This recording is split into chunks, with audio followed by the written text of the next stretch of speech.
Ya, puji Tuhan. Yuk kita tundukkan kepala sebentar, kita berdoa. Sekarang Roh Kudus berkaryalah di atas hidup kami lewat pemberitaan firman-Mu. Kami mengakui Tuhan, jangankan menyampaikannya, untuk mengerti saja kalau bukan Roh Kudus yang mengurapi hamba-Mu ini, tidak akan dapat sebuah pengertian. Sebab itu tanpa Roh Kudus kami tidak bisa mengerti firman-Mu. Dan kalau kami tidak mengerti kebenaran itu, bagaimana kami bisa melakukannya? Kalau toh kami mengerti, kami mau melakukannya, firman-Mu berkata kemauan dan kemampuan datang daripadamu. Sebab itu Roh Kudus urapi kami, sebagaimana Engkau mengurapi hamba-Mu, Engkau juga mengurapi jemaat-Mu. Dan dengan urapan itulah kami dapat mengerti dan melakukan firman, dan kami terima pemberitaan firman-Mu dengan hati yang penuh syukur, di dalam berkat nama Tuhan Yesus Kristus. Haleluya. Amin. Kita tepuk tangan sekali lagi saudara. Ya, puji Tuhan. Tadi pagi saya sampaikan tentang bagaimana orang dipenuhkan dengan roh saudara. Ya, penuh dengan roh adalah sebuah janji. Janji yang disampaikan kepada murid-murid. Janji yang disampaikan kepada setiap orang percaya. Bahkan tadi pagi firman Tuhan menjelaskan bahwa janji itu untuk saudara dan untuk saya. Ya. Kenapa kita mesti dipenuhkan dengan roh Bapak Ibu Saudara? Saya tadi berbincang di kantor gereja bahwa saya dan Anda perlu, saya dan Anda sangat membutuhkan Roh Kudus. Kenapa? Roh itu adalah sebuah kekuatan, roh itu kuasa, roh itu adalah penggerak, roh itu merupakan satu sumber dari kekuatan saya dan saudara. Coba kita baca ulang dalam Kisah Para Rasul pasal 1 ayat yang ke-8. Kita baca sebentar ya, kita baca ulang Kisah Para Rasul pasal 1 ayat yang ke-8. Silakan Pak. Tetapi kamu akan menerima kuasa. Tetapi kamu akan menerima kuasa, tetapi kamu akan terima kekuatan, kamu akan terima tenaga, kamu akan terima dunamos, gerakan gitu ya. Kamu akan terima kekuatan, kuasa yang luar biasa. Terus kalau Roh Kudus turun ke kalau atas Roh kamu. Kudus turun atas kamu. Jadi kalau kata-kata ini dibalik, kalau kamu tidak dipenuhkan dengan roh, kamu akan tidak dapat kekuatan. Jadi ada kekuatan, itu kalau Roh Kudus turun atas kamu. Kalau Roh Kudus tidak turun atas kamu tidak akan dapat kekuatan, tidak akan dapat kuasa. Ya. Kalau kamu tidak dapat kuasa, kamu tidak akan dapat tumbuh dengan sempurna. Pada waktu itulah dia berkata, lebih baik aku pergi kepada Bapa, supaya kalau aku pergi Roh Kudus turun, kamu akan dapat kuasa. Sekali lagi, orang dipenuhkan dengan roh itu mendapatkan kekuatan, mendapatkan sebuah kekuasaan gitu ya. Tapi bukan hanya menguasai orang lain Bapak Ibu Saudara. Dan kita tidak diperintahkan untuk menguasai sesama kita. Tapi roh itu memberikan kuasa yang pertama untuk menaklukkan kuasa pribadi kita menuju kepada kekuatan dan kuasa Tuhan. Ya, sebab itu kamu mesti penuh dengan roh, lanjut. Dan kamu akan menjadi saksiku. Waktu kamu menjadi orang yang dikuasai oleh Roh Kudus, kamu punya kekuatan dari Roh Kudus, maka kamu akan menjadi saksiku di Yerusalem, di Yudea, Samaria, dan sampai ke ujung bumi. Bapak Ibu Saudara, saya percaya kalau Roh Kudus tidak turun, tidak ada Kisah Para Rasul ini Saudara. Ya. Roh Kudus tidak turun, tidak ada kuasa. Roh Kudus tidak turun, tidak ada kekuatan. Roh Kudus tidak turun, Lukas berkata tetap terbatas kepada kenaikan Yesus Kristus ke surga. Kenapa? Karena KPR, Kisah Para Rasul, adalah sebuah lanjutan dari sebuah surat yang ditulis oleh seorang penulis Injil yang namanya Lukas. Ya, jadi Lukas itu sebenarnya, kalau kita melihat suratnya, dia menuliskan surat, menulis sebuah kesaksian kepada seorang yang mulia di Roma namanya Theophilus. Makanya Lukas pasal 1 ayat 1 berkata, hai Theophilus yang mulia. Siapakah Theophilus? Theophilus itu adalah pejabat Roma yang sangat tinggi pangkatnya. Dia sedang menerima satu penginjilan, satu cerita, satu kesaksian yang ditulis oleh Lukas. Nah, ceritanya Lukas itu saking panjangnya Bapak Ibu Saudara, sampai Injil Lukas itu saya katakan dibagi jadi dua bendel. Bendel yang pertama, sejak berita tentang kelahiran Yesus sampai Yesus naik ke surga. Ya, setelah itu selesai sebenarnya Karena Roh Kudus turun, karena Roh Kudus mengurapi murid-murid, karena Roh Kudus ada dalam mereka, maka ada karya yang berikutnya yang disingkat oleh Alkitab kita, bahasa Indonesia, pakai nama KPR. KPR itu Kisah Para Rasul. Tapi malam ini saya katakan kepada Anda, simpan baik-baik di benak kita. Yang diceritakan dalam Kisah Para Rasul memang secara bentuk yang melakukan sesuatu itu rasul-rasul. Tapi sebenarnya rasul-rasul tanpa Roh Kudus mereka tidak akan dapat melakukan apa-apa. Alkitab dengan jelas berkata, Roh Kudus mengadakan, Tuhan mengadakan mujizat-mujizat lewat para rasul. Jadi para rasul itu sebenarnya merupakan sebuah alat yang digerakkan, satu alat yang diberikan kuasa manusia biasa yang mendapatkan kekuatan dari Roh Kudus. Sebab itu hari ini camkan baik-baik. Di samping KPR itu singkatan Kisah Para Rasul, sebenarnya KPR lebih tepat kalau disebut dengan Kisah Perbuatan Roh Kudus. Karena apa? Yang berkarya bukan manusia, yang berkarya bukan rasul-rasulnya, yang berkarya adalah Roh Kudus, Roh Kudus, Roh Kudus. Yang setuju, tepuk tangan dulu yang meriah buat Tuhan kita. Ya. Dan Kisah Para Rasul ini Bapak Ibu Saudara akan berakhir pada satu pasal, ya kalau saudara baca dalam Alkitab kita, Kisah Para Rasul itu penulisannya akan selesai, ya lalu dilanjutkan kepada surat Roma. Kisah Para Rasul hanya berhenti kepada pasal 28 lalu selesai. Ya, kalau tentang sejarah gereja pasti 28 selesai kan Pak? Hari ini saya berkata karena KPR bukan Kisah Para Rasul, karena KPR adalah kisah perbuatan Roh Kudus, saya yakin akan ada KPR pasal 29, pasal 30, pasal 31, bahkan pasal 1441, pasal 4.400.000 sekian. Siapa Pak yang akan mengisi kitab berikutnya? Yang mengisi kitab berikutnya itu adalah saudara dan saya yang mau dipakai oleh Roh Kudus. Yang setuju katakan amin. Yang diceritakan dalam Kisah Para Rasul sampai kepada jemaat Korintus, Efesus, Galatia, Kapadokia, Asia Kecil, Pamfilia, Bitinia dan sebagainya. Tapi tahukah Anda, hari-hari ini ada kisah perbuatan Roh Kudus yang terus berjalan, yang akan ada tulisan New Life Church, GBI, GBDI, Gereja Injil Sepenuh, Gereja Injil Seutuh. Yang tidak ada cuma Injil separuh, yang tidak ada saya. Itu akan jalan terus. Lah kenapa? Ini gereja bukan karya manusia, sekali lagi itu karya Roh Kudus. Dan orang yang dipenuhi dengan roh dapatkan kekuatan. Siapa yakin jadi orang yang kuat? Tolong lambaikan tangan Anda. Amin. Amin. Tapi bukan dalam kekuatan kita, tapi dalam kekuatan roh Tuhan. Saya tadi berkata di kantor gereja, jadi Kristen itu sebenarnya bukanlah sesuatu yang berat.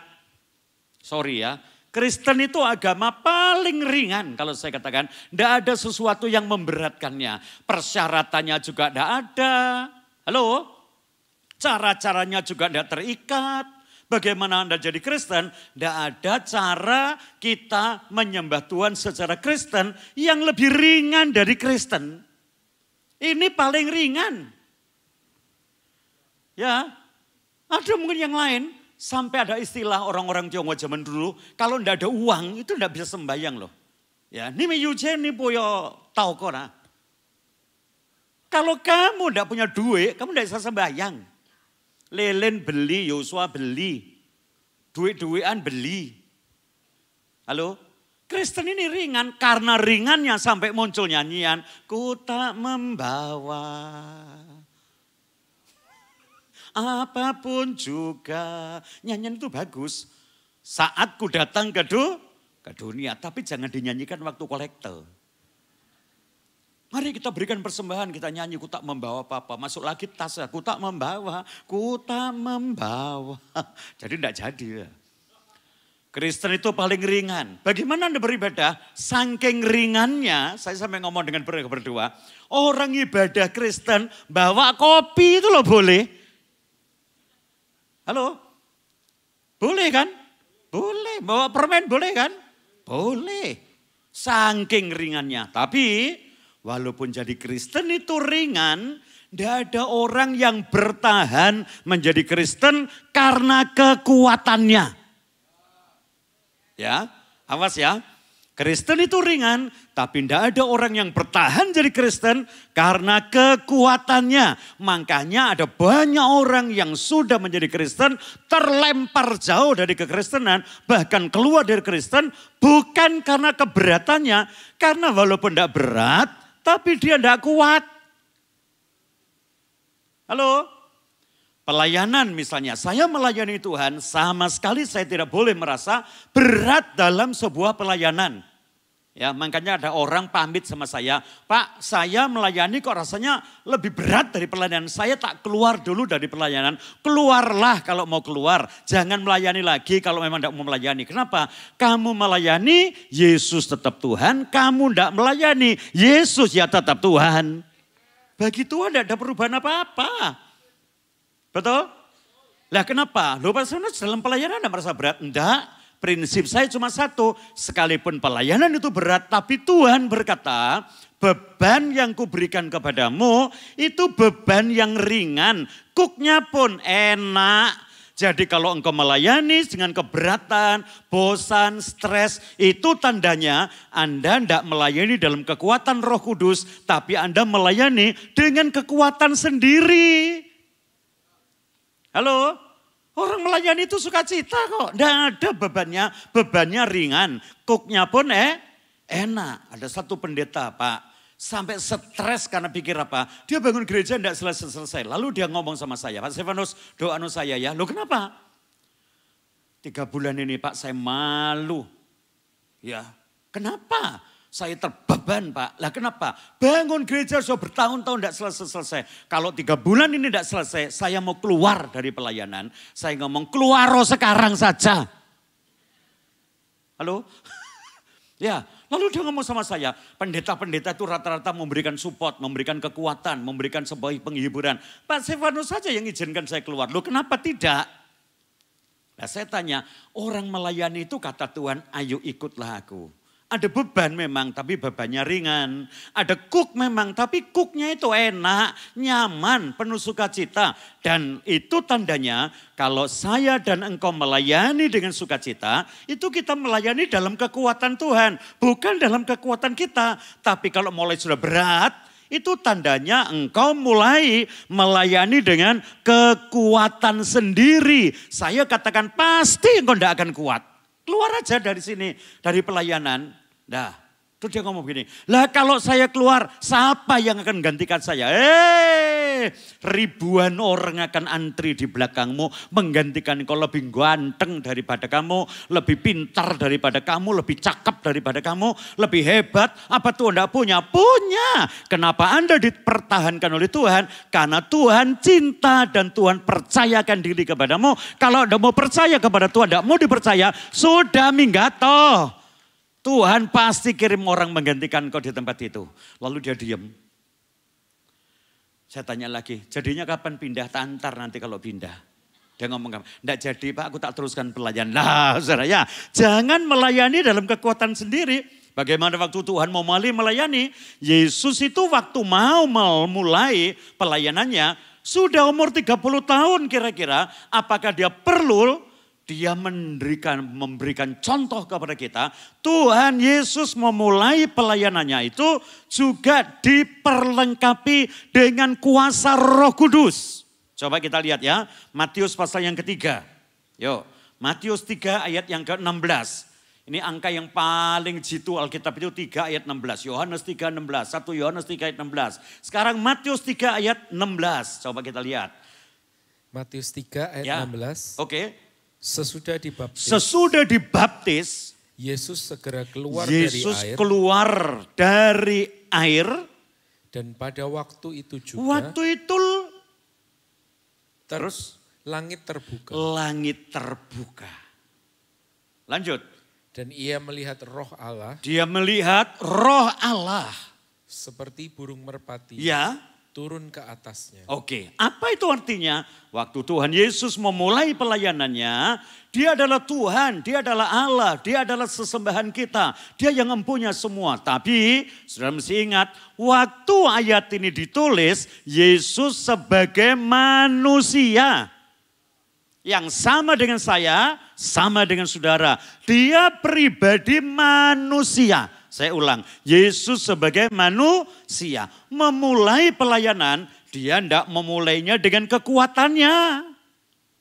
Ya, dia tidak memulai dengan caranya, powernya, tapi dia tunjukkan oleh Matius waktu dia memulai pelayanannya, dia tampil di Galilea, dia menerima ajakan seorang nabi yang namanya Yohanes Pembaptis, lalu dibaptis. Setelah dia keluar dari air, waktu itu langit terbuka dan ia melihat Roh Allah, Roh Kudus.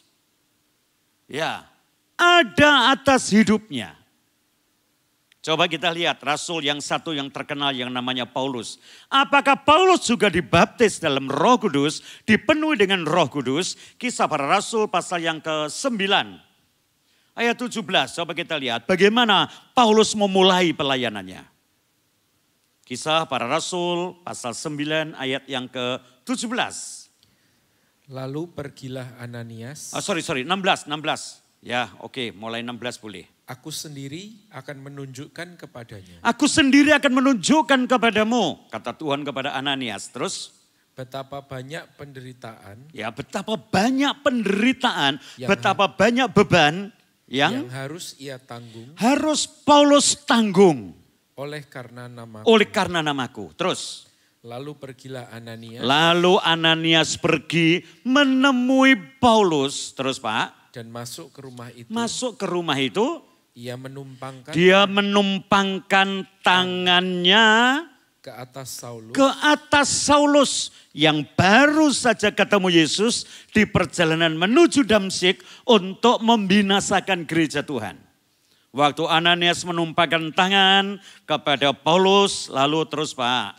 Saulus saudaraku, kata Ananias. Tuhan Yesus yang telah menampakkan diri kepadamu. Tuhan Yesus yang telah menampakkan diri kepadamu. Di jalan yang engkau lalui. Ya. Telah menyuruh aku kepadamu. Telah menyuruh aku kepadamu, Paulus. Jadi pada waktu Paulus buta, dia melihat sinar kemuliaan di tengah-tengah perjalanan. Dia masuk ke dalam satu rumah. Lalu Tuhan menyuruh seorang hamba yang lain namanya Ananias untuk melayani Paulus ini loh. Untuk meyakinkan akan panggilannya, untuk meyakinkan akan sesuatu rencana Tuhan dalam hidupnya. Lalu diawali itu dengan perkataan, Paulus, Tuhan Yesus yang telah menampakkan diri kepadamu di jalan yang kau lalui. Terus Pak? Telah menyuruh aku. Terus? Supaya engkau dapat melihat ya, lagi. Supaya engkau dapat melihat lagi. Dan penuh dengan Roh Kudus. Lanjut Pak. 18. Dan seketika itu juga. Seolah-olah selaput gugur dari matanya Saulus. Sehingga ia dapat melihat kembali. Ia bangun. Lalu Paulus yang waktu itu namanya masih Saulus bangun. Lalu dibaptis. Lihat saya. Seorang yang seperti Paulus saja perlu dipenuhi, perlu dilengkapi, perlu dikuasai, perlu dibaptis dalam Roh Kudus. Kenapa? Roh Kudus itu memberikan kuasa. Sekali lagi, memberikan kekuatan Bapak Ibu Saudara. Nah makanya firman Tuhan berkata, kalau Yesus perlu Roh Kudus, pribadi sebagai manusia. Lalu Paulus perlu Roh Kudus, bagaimana dengan saya dan saudara? Efesus pasal 5, ayat 18. Efesus pasal 5 ayat 18. Efesus pasal 5 ya. ayat yang ke-18. Oke. Dan janganlah kamu mabuk oleh anggur. Tadi pagi kita belajar bagaimana jemaat pada waktu hari raya Pentakosta, mereka membawa anggur sebagai sebuah perintah Kenapa? Mereka berkewajiban, mereka secara syariat orang merayakan Pentakosta harus membawa buah-buahan yang paling jadi buah utama adalah anggur. Ya, tadi pagi saya katakan kalau orang pulang Yerusalem dari perantauan, dari satu pekerjaan luar negeri, kalau dia pulang nilai suksesnya orang Yahudi pada waktu itu dilihat dari merek anggur yang dibawanya. Ya, sampai sekarang loh ya, orang hari raya itu biasanya orang pulang ke negerinya untuk hari raya itu tidak murni untuk merayakan hari raya. Ya, untuk apa? Untuk memperlihatkan keberhasilannya. Ya kan? Saya pernah ketemu orang baru pulang dari luar negeri mau hari raya di Indonesia. Saya ngomong apa? Kenapa Mbak pulang? Ya kok enggak sayang waktu dibuang-buang untuk pulang. Dan pulang kan uang mesti keluar banyak. Ya Pak, kapan lagi kita bisa beritahu kepada orang di desa kalau saya sukses. Makanya enggak jarang turun Juanda langsung pulang ke Blitar. Turun Juanda enggak langsung ke Pacitan. Kemana? Ke Pasar Atom. Untuk apa? Beli kalung sebanyak-banyaknya, sepanjang-panjangnya. Perkara nanti habis hari raya 10 hari kemudian berangkat lagi ya dijual lagi kalungnya. Siapa tahu. Makanya penjual emas pada waktu mau hari raya itu untungnya luar biasa. Ya, saya sampai pernah sensus di Pasar Atom. Kalau mau hari raya itu kerjaannya apa yang paling hebat ya. Saya pikir penjual emas, toko emas. Saya datang kepada toko emas. Ya apa Ci? Rame Ci. Aduh rame Pak, luar biasa rame nih. Nah terus tapi yang beli gak ada sekarang ini. Lah rame apa? Jalan lihat model gak ada yang beli. Ya sekarang loh ya hari raya sekarang ini. Yang paling enak jual apa? Jual HP kalau Pak paling enak. Jual HP, saya datang lagi ke lantai 4 itu ada teman saya jual HP. Sebelahnya food court tuh ya. Dia ngomong enak ya apa ya. Waduh Pak wis rame. Dodol HP ini rame. Tapi kono sing tuku Pak. Ya cuma lihat ini merek apa harganya berapa. Kemarin berapa sekarang turun berapa. Ruwet wis Pak. Ya paling enak orang jual apa. Paling enak jual pakaian jadi. Saya turun lagi lantai 1 Pak. Ada toko taci yang namanya Taci Emi. Ya apa Ci Emi? Orang jual baju, aduh ruwet weh saiki iki. Kulaane angel, di Hongkong rame, lah harga mahal. Orang sudah ada yang tertarik beli baju Pak. Ya, terus kain, ya mungkin kain. Kalau laki-laki kan tidak ada baju. Saya naik lagi lantai 2 ada Yung Tekstil itu loh. Saya tanya, ya apa kok Yung rame kok Yung? Aduh ruwet wes. Jahit no ruwet mana lebih baik beli jadi. Aduh kabeh kok sambatan ya kok yo sing paling ndak sambat orang jual panganan. Saya naik lagi ke food court lantai 4. Ya tahu, ada depot namanya Burudi. Lah ada adiknya Burudi di situ. Ya apa kok? Waduh jual panganan itu paling enak kok. Karena apa? Cuannya kan akeh. Ya. Sopo Pak sing ngomong lek mau hari raya gini, berambang naik, bawang naik, lombok naik, beras naik, semua naik, semua naik. Kok kayak lagunya orang NLC ya, semua naik, semua naik. Ada? Kok kayaknya saya pernah dengar itu ya. Hanya kolektor saja yang tidak naik. Itu kan ada ya. Jadi semua naik katanya. Bukan itu ya. Oh semua baik ya. Semua baik gitu kan. Oke semua baik. Lalu saya ketemu lagi dari ibu di situ. Waduh lagi gitu jual makanan itu ya. Nggak enak. Aduh gak ono sing enak. Saya ngomong Cik pelan-pelan. Sing paling enak itu apa sih Cik. Ini. Dia ngomong sama saya, aduh Pak sebenarnya bersyukur. Nggak ono pegawaian, nggak ono gangdoan, nggak ada cu. Yang paling enak kayak lu jadi pendeta. Gini. Sungguhan. Saya bangga Pak Irwan. Iya ya Cik ya, pendetaku paling enak. Loh po Cik, gak kulaan mesti cuan. Saya digitukan ya. Makanya pendeta-pendeta itu makmur kabeh wis, ndak kulaan mesti cuan. Aku ngomong lagi sama dia, bener Cik, saya jadi pendeta paling enak. Makanya saya sudah janji sama Tuhan, seumur hidup saya mau jadi pendeta. Ayo Cik tak doa apa? Semoga Tuhan cepat panggil Cik jadi pendeta. Ngawur kon katanya dia ya. Gak. Ya. Lalu dia ngomong begini, ibu ini berkata begini, Pak jangankan jadi pendeta suruh khotbah Pak. Kesaksian itu loh, keringetku sak jagung-jagung ini keluar. Kalau jadi pendeta saya mati aku di mimbar Pak. Dalam nama Yesus tidak akan ada Cik. Ya, wes sampai no. Tahu saudara, saya baru buka satu berita. Orang yang tadi ngomong begitu itu keluar keringat sak jagung-jagung. Beberapa waktu lalu dia melayani loh. Dia ada di mimbar. Di satu persekutuan ada di Caruban. Saya lihat, hai orang ini ya yang dulu menolak untuk jadi hamba Tuhan. Sekarang usahanya diberkati, luar biasa. Dia berdiri loh di belakang mimbar untuk menyampaikan firman. Saya jadi pikir apa? Kekuatan mana yang berikan kekuatan kepadanya? Mau kenal? Nanti tak kenalkan. Benar. Saya tidak sebut namanya karena saya belum izin sama orangnya. Kalau izin, tak sebut, saudara. Saya ini kesaksian, Pak. Keringetku sak jagung-jagung. Saya mau suruh melayani, bisa mati saya di belakang mimbar. Hari ini beliau kemana-mana melayani. Bersaksi, melakukan pelayanan, menyampaikan firman. Saya mau tanya jemaat, kekuatan mana yang dipakai olehnya? Kalau bukan kekuatan Roh Kudus. Yang setuju, tepuk tangan dulu yang meriah buat Tuhan kita. Bertahan jadi Kristen, kita perlu Roh Kudus. Untuk melayani Tuhan, kita perlu Roh Kudus. Yang berikut saya katakan, untuk melahirkan keturunan yang tadi, yang berhak terima janji Tuhan, itu juga perlu kekuatan Roh Kudus. Sorry, kalau Roh Kudus tidak mengurapi setiap kita tidak akan mampu melahirkan anak-anak yang tetap di dalam Tuhan. Siapa yang mau anak cucunya tetap di dalam Tuhan? Lambaikan tangan. Siapa yang mau semua anaknya tetap Kristen? Hebat. Siapa yang yakin, yang percaya, yang ingin sungguh-sungguh cucu-cucunya nanti semua Kristen. Amin. Saya sampai ngomong kepada beberapa saudara di kantor gereja. Untuk jadi pelayan itu panggilan. Untuk jadi pendeta itu panggilan pribadi. Tapi jadi Kristen itu keturunan genetik. Ya. Anak cucu kita nanti jadi apa? Itu nanti rencana Tuhan di kelak kemudian hari yang kita tidak tahu. Tapi yang kita sekarang tahu tadi pagi bahwa anakmu, keturunanmu, anak cucumu adalah orang yang berhak untuk terima janji Tuhan.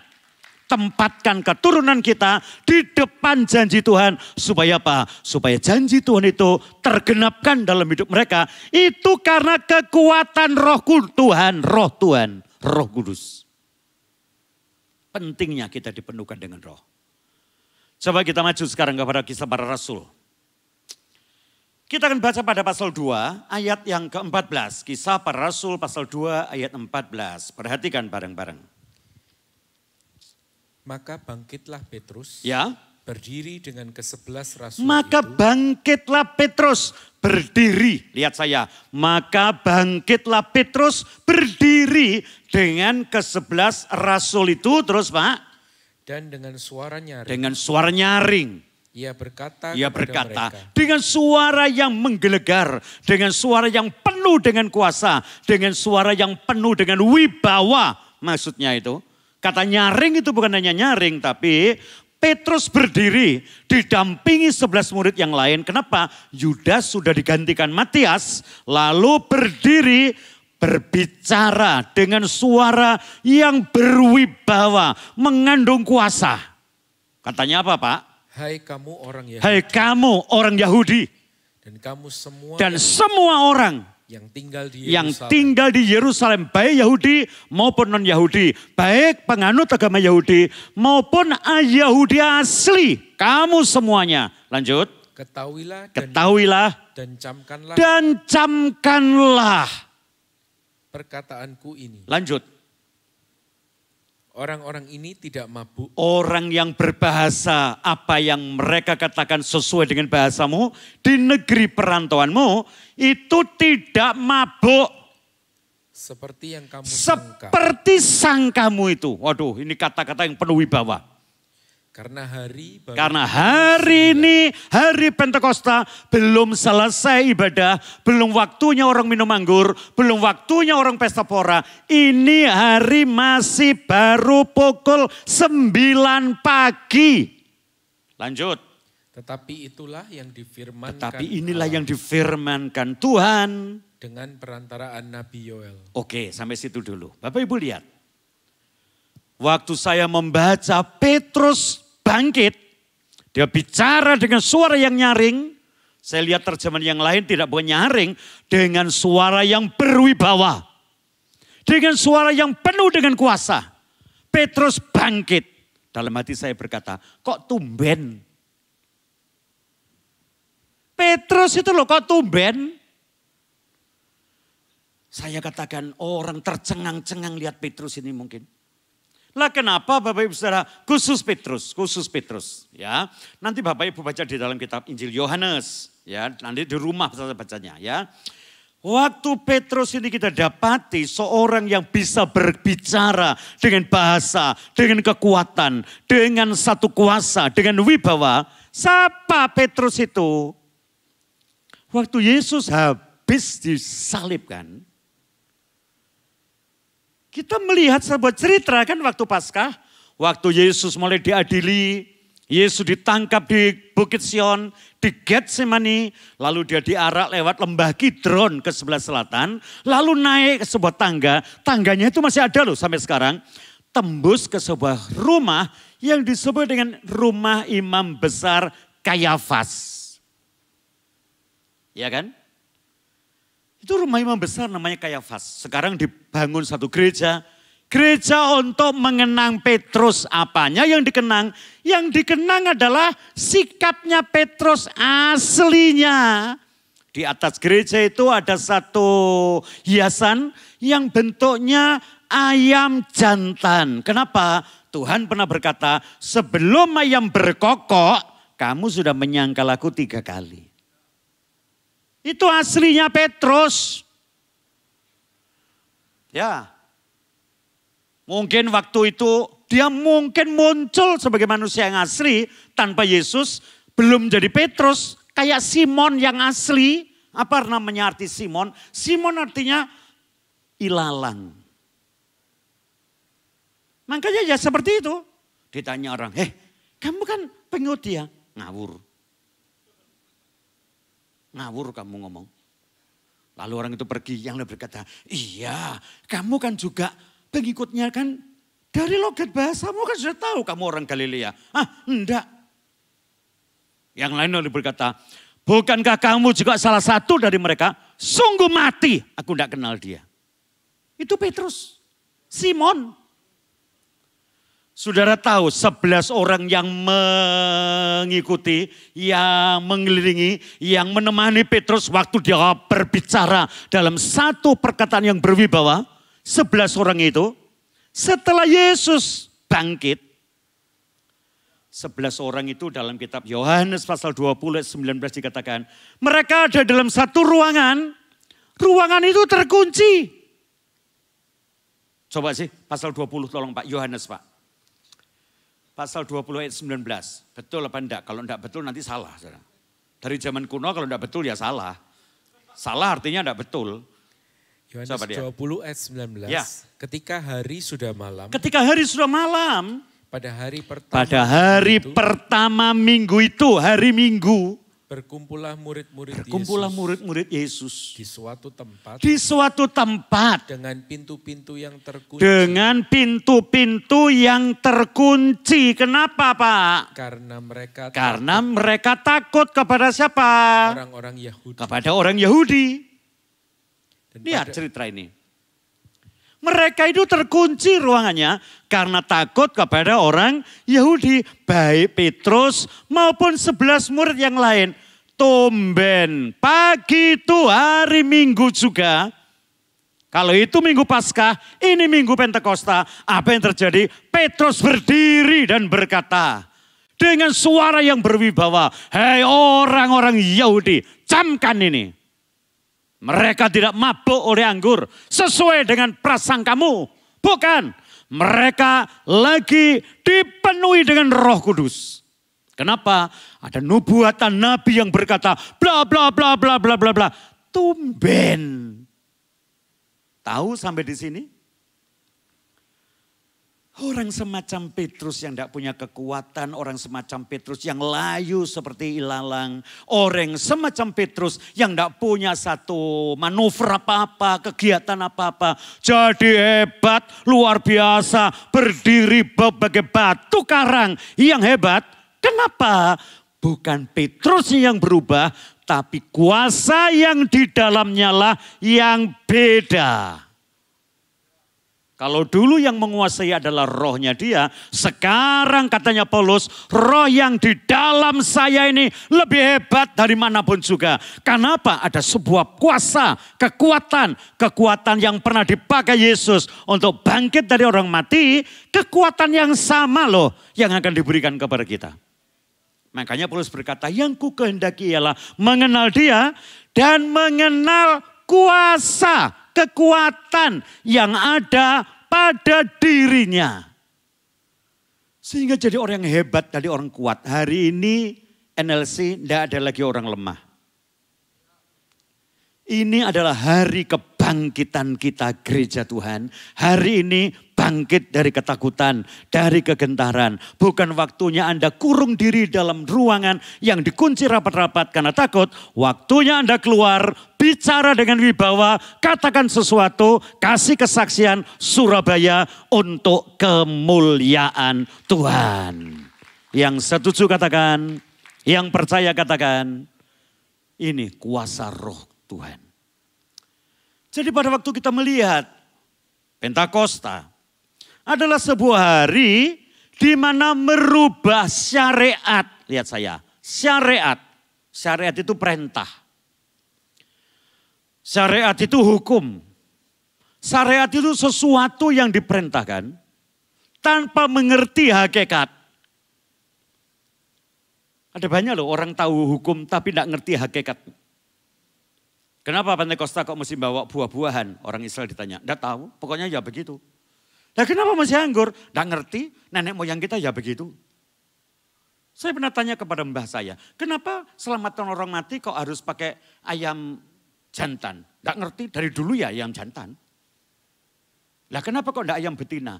Jawabnya, lalek gendok di sana, siapa yang akan datar endoknya? Kata. Kenapa? Nenek moyang saya pun orang yang belum kenal Tuhan. Mereka melakukan sesuatu ritual, melakukan sesuatu syariat, sebuah perintah yang tidak ngerti maksudnya apa-apa. Ya pokoknya dilakukannya.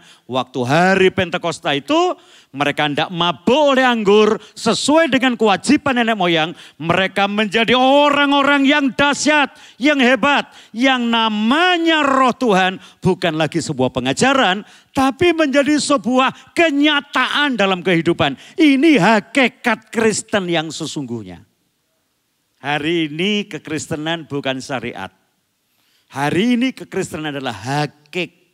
Sesuatu pengalaman, sesuatu yang kita alami. Dulu Anda ibadah, mungkin ibadahmu sebagai perintah. Kalau tidak minggu, tidak ibadah, tidak Kristen Pak.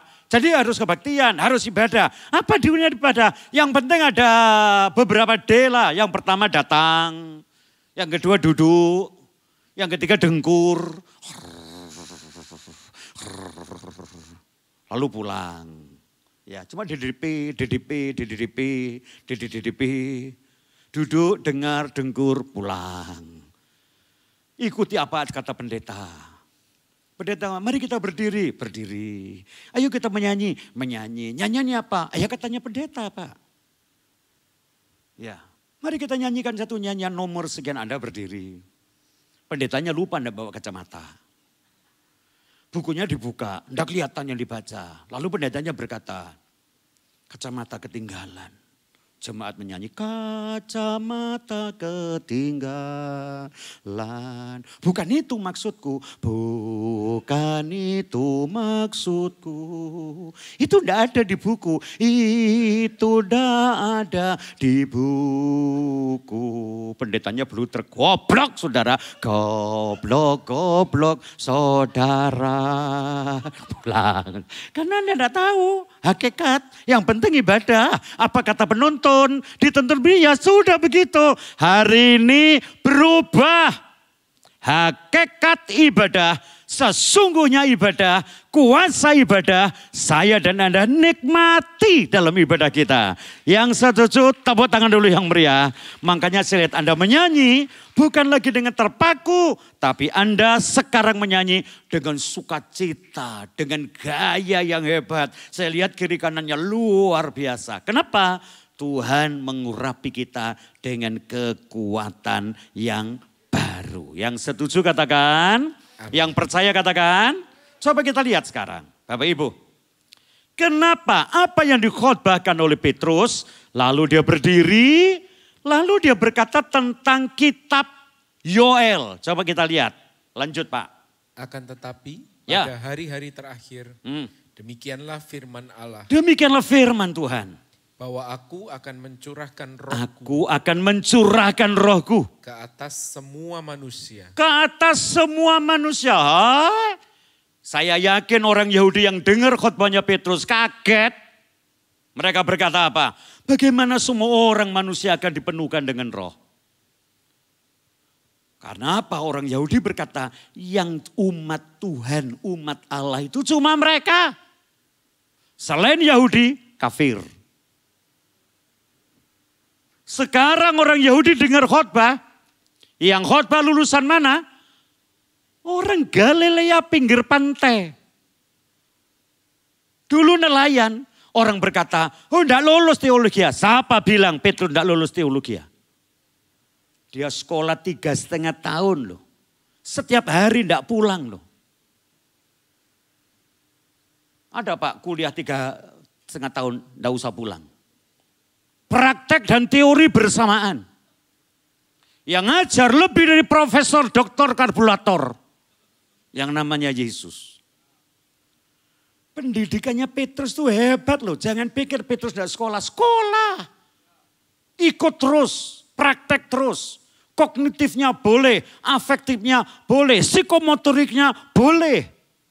Wah.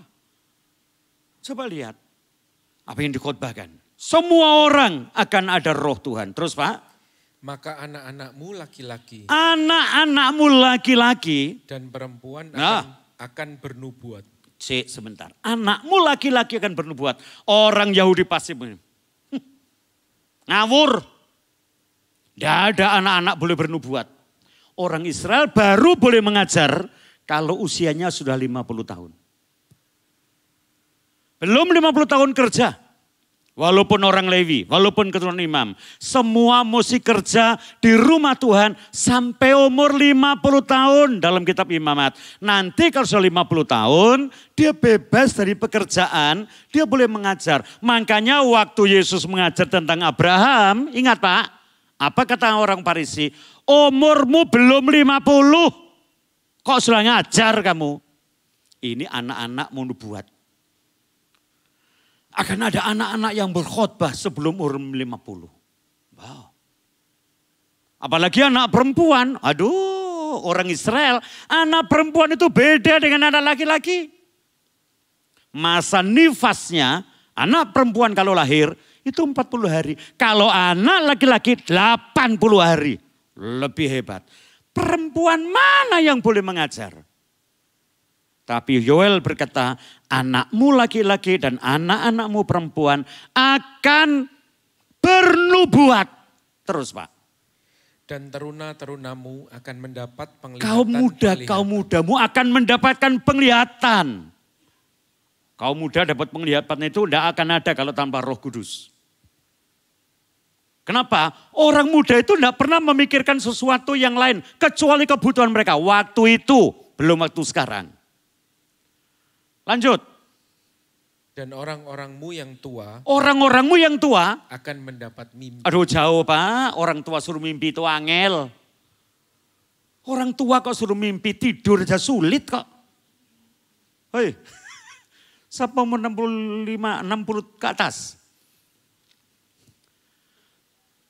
Ya, 60 ke atas itu sudah mulai sulit loh. Berangkat tidur tuh sulit, sudah mulai malam tidurnya. Bangun tidurnya pagi. Orang tua itu kalau sudah sekali bangun tengah malam, tidak tidur lagi loh. Makanya gereja yang doa pagi kebanyakan 60 tahun ke atas. Lah kenapa? Tidak bisa tidur lagi. Halo? Orang tua itu sulit untuk tidur. Apalagi mimpi, mustahil. Ini loh, kalau Roh Kudus ada, orang-orangmu yang tua akan mendapatkan mimpi, terus juga ke atas hamba-hambaku. Kepada hamba-hamba, kepada orang-orang, kepada budak-budak yang tidak punya sebuah nilai sosial di tengah-tengah sosial Yahudi. Lanjut. Dan perempuan akan kucurahkan rohku. Akan kucurahkan rohku. Dan mereka akan bernubuat. Ya, lihat. Apa perlunya kita dipenuhkan dengan roh? Menit-menit terakhir saya katakan. Anda tidak bisa kuat tanpa Roh Kudus. Ya, tidak akan kuat. Kenapa? Kristen ini tidak berat. Tapi dengan kekuatan pribadi kita tidak kuat. Kristen tidak ringan. Kristen itu berat. Tetapi tanpa Roh Kudus Anda berat. Bersama dengan Roh Kudus Anda dipimpinnya menuju kepada jalan-jalan yang ditunjukkan kepadanya. Itu Pentakosta. Jadi hari ini saya berkata kepada Anda jemaat NLC yang dikasihi Tuhan. Hari ini kita orang-orang yang dapat kasih karunia. Semua pulang dengan kekuatan. Semua pulang dengan wibawa dan otoritas Tuhan. Anda bukan orang lagi yang merengek-rengek kepada Tuhan. Minta pertolongannya. Anda sudah dapat kuasa untuk melakukan yang mustahil untuk hidup kita setiap hari. Angkat tangan kanan. Katakan dengan iman, saya kuat. Dalam nama Yesus, saya kuat. Katakan roh yang dalam saya lebih kuat daripada semua roh yang dalam dunia ini. Katakan saya sehat. Kepala saya sehat. Paru-paru saya sehat. Jantung saya sehat. Lihat perut saya dengan semua isinya sehat. Dari batok kepala sampai telapak kaki saya sehat. Lihat sekali sehat tetap sehat. Tepuk tangan dulu. Ya, saya tutup dengan sebuah kesaksian. Kekuatan itu di tangan kita. Ya, kesaksian singkat. Satu kali saya ini sebagai seorang hamba Tuhan harus melayani. 1 bulan lalu apa 2 bulan lalu saya lupa. Yang terjadi saya pelayanan di Solo. Hari Jumat saya mesti khotbah, hari Selasa saya lemes. Lemes tidak punya kekuatan. Kenapa saya ini? Lemes benar-benar. Angkat kaki itu sudah sulit. Lalu saya ngomong sama anak saya, Dek, kok Bapak jadi lemes ya? Anak saya ngomongin, lah kenapa kekesalan Pak? Saya ini paling benci kalau ada orang ngomong kekesalan. Ya. Dalam hati saya mikir, anggitmu aku ini becak, tamarin tukang batu kok kekesalan. Ilmu dokter apa kekesalan itu ya. Kalau ke rumah sakit kan tidak ada poli kekesalan itu. Halo? Periksa di poli apa? Poli mata, poli jantung, poli kekesalan ada enggak? Selalu orang berkata ada orang sakit, ya gitulah orang tua namanya. Loro apa bu, loro tuwek, dia no dokter spesialis tuwek. Terus anak saya berkata, periksa masuk rumah sakit ya Pak. Oke masuk rumah sakit, habis saya tinggal 8. Lalu pendaranya di mana saya tidak tahu. Saya dengan kekuatan yang sisa berangkatlah ke Solo. Sama anak saya, sama Dika juga waktu itu, orang 3. Saya pakai plak infus yang kepalanya infus itu yang masih gini. Pikiran saya habis khotbah, tak infus sendiri sama obat, saya mesti sehat besok. Saya khotbah saudara, masih semangat loh. Bagi saya hidup bagi Kristus, ya kalau mati itu untung. Kalau aku hidup bagiku bekerja dan memberi buah. Wah. Habis khotbah saya duduk di kantor gereja, saya mau pasang infus, ada perawat juga. Oh bisa ayo tak tolong. Infus dimasukkan, enggak masuk obatnya, bengkak. Nah, saya pulang ke Malang.